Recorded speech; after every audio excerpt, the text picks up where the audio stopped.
I disagree with Farron Cousins. Normally, I think this guy hits it right out of the park, but his most recent video on gerrymandering, which was done shortly after our video on gerrymandering, I'm apparently using the royal we now, after the Wicked video on gerrymandering. I mean, I just couldn't disagree with it more. Let's hear him get started. He starts off great, and then, boy, does it go downhill. Dear Farron, shortly after the election in November, a New York Democrat said the reason we lost the 4 districts was because of gerrymandering. Is this true? How could they not have known that would happen? How can we end this toxic practice after every census? Gerrymandering is something that, of course, is as old as the United States itself is.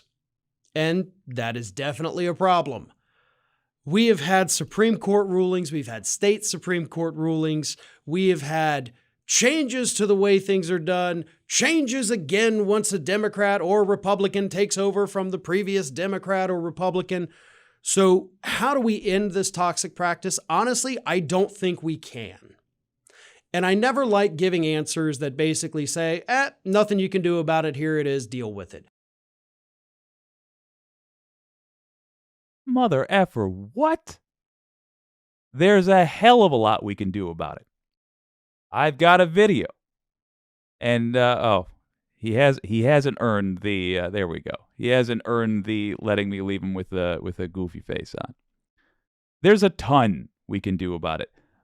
He goes into some accurate details about the obstacles faced, but his conclusion, all wrong. Respectfully, sir, all wrong. We'll get there in a moment. Let's let him continue. And I never like giving answers that basically say, nothing you can do about it. Here it is. Deal with it. But gerrymandering, as I said, has been around since the beginning of this country. It is ingrained in who we are, and it sucks. The only way we could get out of this system, and I don't even know if this is truly possible because of states' rights, but it would have to be some kind of constitutional amendment that created, an anti-gerrymandering board to redraw the districts in the states. But again, simultaneously right and wrong. Wrong. That's not the only thing we can do about it. And the addition of what we can do about it was just included in his own intro there. So let's start with what was right about it. Yeah, we could do a constitutional amendment. And in fact, I included in the video, pressuring your senators to push for federal level or constitutional level changes that would stop gerrymandering. There are federal laws we could put in place. Yes, they would be challenged in court, but it would be a start. And certainly, it would force the debate into the forefront. It is not necessarily a left or right issue. It is simply a form of corruption that is taken advantage of more by the right these days. But in my own state, in Michigan, which is a great example, you had people, blue and red, voting to have a bipartisan commission establish the districts, and to assume that is a fight that only the left will pick up, I think is just inherently flawed. You got to pitch it to the right, sure, but it's not a hard pitch. Hey, draw the lines fairly. Let's come up with a system for that. Then the other part, the fact that he mentions it as a states' rights issue. I'm not thrilled with that phrase, but I get what he's saying. It's an issue of the state's ability to govern itself to some degree. Okay, good. You just identified the battleground on which this is fought. So do it. Case in point, Michigan.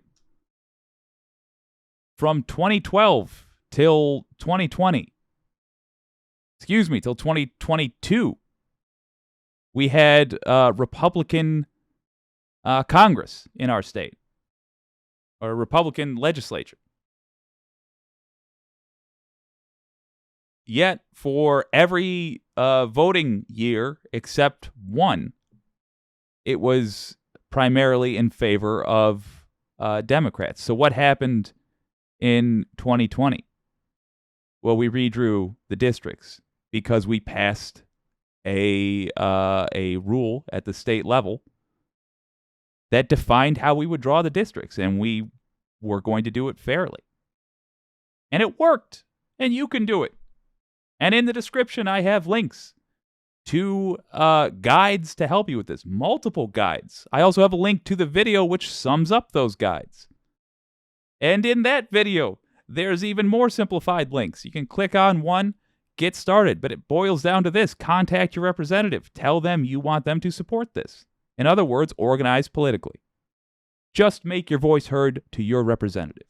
You want to keep it simple? It's as simple as that. Tell your representative, I would like an IRC, an Independent Redistricting Commission. How do you know if you need to do that? Check the link. There is a database of every state and whether or not it has such a thing. If you already have, as part of the way your state draws districts, independent redistricting commissions, you're good. Don't waste your energy fighting for that. However, if the commissions are decided, or rather, if the districts are decided by the legislature in your state, that's a problem. It's right at the top in those links. If you click on them, you go to your state, it's right at the top who decides what the commissions are. And if it's the people that get elected by those districts, that's a problem. Tell your representative you want an independent redistricting commission. You want to hear them advocating for it. That is what you can do. You can do something. Tisk, Farron. I do want to hear a little bit more because I just like his presentation style. And also, I can't stress enough, he does normally knock it directly out of the park. And I don't even think you could get that done because the states do have the authority under the Constitution itself to do this on their own without the federal government getting to look over their shoulders in many instances. So a constitutional amendment to undo that is the only possible remedy. You know, you couldn't pass a law through Congress. It's going to get tossed out as unconstitutional due to states' rights. You could do it state by state. I do think, and I will admit, I'm splitting hairs on this one, or on this particular point. But I do think you could set out standard rules for redistricting that follow the Constitution. Because in the Constitution, we also discuss what the purpose of all of this is. And it is supposed to be by the people, for the people. So if it is done in an unfair way, I think it would benefit us to clarify what is fair and unfair at a federal level. But he's probably right that it would get challenged in court. I just don't agree that case would be lost. And even if that case was lost, where do we end up? Right back where we are. Right back where we are. So I just don't agree with any of his conclusions on this. But then again, you have this patchwork thing, kind of like we had with COVID restrictions, I think is a great way to look at it. So if your state over here, they've gotten rid of gerrymandering, they've got this panel that gets to draw the districts and everything's even, nothing gets to look weird. Great. But the state next to you, they don't want to do it. So they're going to stay gerrymandered. On the other side of you, that state says same thing. We're not going to do it. So what good is having one non-gerrymandered state when you've got 49 others who say, hey, good for you, state, but we're not going to pay attention. We're not going to follow suit. So wait a minute. What good is it? If you just got one state to vote fairly, what good is it? I'll tell you. In my state, where that just happened, Here's how it's good. We now have fair representation. It makes a huge difference. Why is the House of Representatives for 49% Democrats instead of 46%, 45%? Michigan just fixed. Just this election cycle is benefiting from the fix that it put in place to make fair districts. It makes a huge difference. And the idea that you can't get a knockout shot in one blow does not mean you shouldn't throw a couple of jabs in this boxing match. That's just I don't know why he's on this. I don't know why he arrived at this conclusion, other than to be as generous as possible. Because I will stress that nearly every other video I've watched of Farron Cousins has been wonderful, and in fact, I even recommend subscribing to the guy. So to be as fair as possible, he could be making an argument here that your energy is better spent elsewhere. But even if that was the argument he was making, I would disagree with it because, my gosh, talk about an effort multiplier. What an uphill battle it is if you have to not only win, but win by a massive margin. You have to win by more points. Imagine a basketball game where the other team wins if you don't get at least 10 more points than them. It would behoove you. It would behoove you indeed.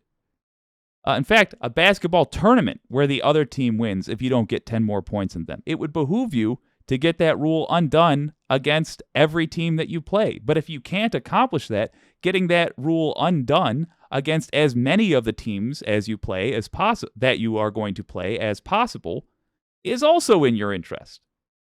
So I really do think that this is worth your time. And in fact, I would recommend you look at that list, link in the description, and get to it. If your state, even if your state tends to vote blue, by the way, if your state, and you'll find most blue voting states do not do this, but if your state decides the districts in their state legislature, switch that to an independent redistricting commission.